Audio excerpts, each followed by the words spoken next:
This is the day that the Lord has made. Happy, happy birthday to you, love. You are a precious gift from God. I'm so blessed to walk this journey with you, rooted in the faith and love. I pray and I declare that may your year be filled with abundant blessings and more favor from the Lord. Salig lang yun kanunay sa Ginoo, love. Bisan unsa ang mahitabo sa atong kinabuhi. Bisan unsa ang moabot sa atong pamilya, ang Ginoo lang gayud ang atong sandigan. Siya lang gayud atong saligan. Siya ang atong kusog ug dalangpanan. Kay siya lang gayud ang musulbad sa tanan kung unsa man ang ma-encounter kanato. Siya ang mupataas panahon nga kita maluya. Panahon nga doon na kita makaguol og problema.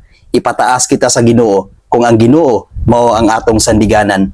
Busa atong lig-unon kanunay ang atong relasyon ngadto kaniya. Kung dunay mga kaguol, mga problema nga maabot sa atong pamilya, ayaw gyud padaog og padala ni ana. Salig kanunay sa Ginoo ug timan niya ang iyang pulong sa Salmo 34 bersikulo 5. Dangob kaniya ug kamo magmalipayon ug dili gayud mapakyas. Mudangop kita kanunay sa Ginoo, love.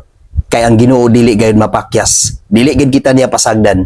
Ampingan kita kanunay sa Ginoo ug ipataas kita kanunay sa Ginoo kung mobati man kita og mga problema ug kaluya sa atong pamilya. Ug ang Ginoo mao lang gayud ang mohatag kanato ug tinuod nga kalipay nga walay sama dinhi sa kalibutan. Salamat sa imong pagkabuutang asawa ug sa imong pagkabuutan nga inahan ni Naya. Padayon gayud ni ana tungod kay mahimo kang dinaig sa imong anak ug sa imong bana ug sa ubang katawhan.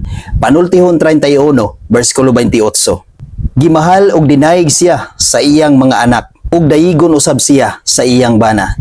Mao kana ang mahitabo sa buutan nga asawa kung magpadayon siya pagpagamit siyang kinabuhi ngadto sa Ginoo. Again, love, happy birthday. I pray taas nga kinabuhi imong maangkon, more nga mga panalangin nga imong maangkon, more nga pabor nga imong maangkon ngadto sa Ginoo, maayo nga kinabuhi, maayo nga panglawas dinhi sa kalibutan ug magpagamit ka kanunay ngadto sa Ginoo. I love you so much, love. May God bless you always.